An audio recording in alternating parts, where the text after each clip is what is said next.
Also, should have been a mistrial to begin with because Bobby Seale was not represented by anybody. Right. Which is a major part of the film, was that there was the Chicago 7 who were represented by William Constable, and Wineglass, I believe, was the other prosecutor's name. And then Bobby Seale, his lawyer, the man who was supposed to represent him, needed to have emergency gallbladder surgery in Oakland, because Bobby Seale was from Oakland. That's where the Black Panthers originated. And his lawyer could not get out of Oakland and couldn't really leave the hospital. And it's very important, and you see this in the movie, that the judge decides to go ahead with the trial without Bobby Seale being represented, 100% against the Constitution, but then keeps trying to, one, convince William Constable to represent him, and two, tried to make it seem that Fred Hampton, who was the chapter president of the Black Panthers in Chicago, was giving him legal advice.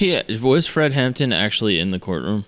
He was in the courtroom. I don't know how much he was passing notes to Bobby Seale. Dude, did you see the footage that they put in there? The actual pictures of Fred Hampton's murder? It's brutal. Do you see he was assassinated. No, I know that, but the police officers are literally laughing as they're carrying his body. They were laughing. So, all right, let me finish my point about Bobby Seale, and then we'll go into Fred Hampton, of how he was murdered. Yep. So the reason why the judge kept doing that, kept getting William Constable or Fred Hampton to appear as Bobby's lawyer, was because he knew even if they got a conviction, Bobby Seale had a good case at appeal because he was never represented by a lawyer. So if he could make it seem that actually he was being represented, then it would basically throw out his means for appeal. Right.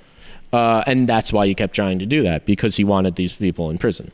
So back to Fred Hampton. Fred Hampton was the president of the Black Panther Party in Chicago.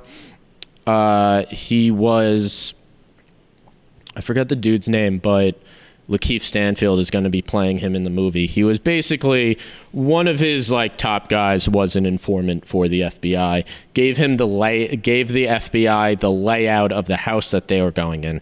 They went in. Accounts kind of differ because. But what is the reason that the FBI was supposedly going to check on Fred Hampton? They were going to arrest him. I'm not sure what the charges were. Gotcha. But they were going to arrest him. His friend tipped him off, said he's here, he's in this house. It wasn't the FBI who actually raided the house. It was the Chicago police. Okay. But the investigation was an FBI investigation. Gotcha. It was a part of Cointelpro. It was a part of this massive FBI program specifically designed to dismantle, one, the Black Panthers, and two, the anti-war movement. Yeah. And what had happened was they broke in. They didn't identify themselves as police officers, and they basically just started shooting. They said that it was something like over 100 shots by the Chicago police and one shot fired by the Black Panthers, which went off by mistake and shot the ceiling. So they go in, they burst into his room. Fred Hampton had taken sleeping medications. He was known for taking sleeping medications, so he was still asleep. He didn't hear the gunfire downstairs. He's laying in, they go into his room, and they shoot him. They get him into the shoulder. He's barely awake. One police officer asks, "Is Fred Hampton dead?" And the guy says, "No, I got him in the shoulder." And he goes up, puts a gun directly to Fred Hampton's head, and pulls the trigger and shoots him point blank range in the head. Fred Hampton's family got something disgusting.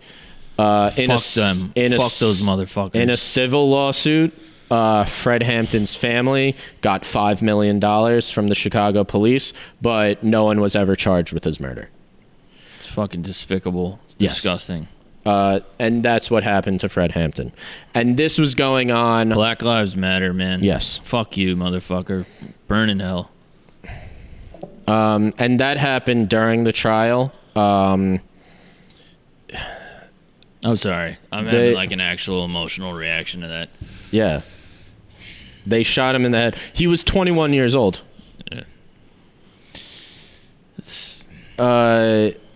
That happened during the trial. They make that the turning point of why Bobby Seale like stood up in court and started shouting and like led to him getting gagged. Bobby Seale had already been gagged at that point. Like I mentioned, he was gagged for several days. So he's gagged. Fred Hampton is assassinated, and then he's mistried.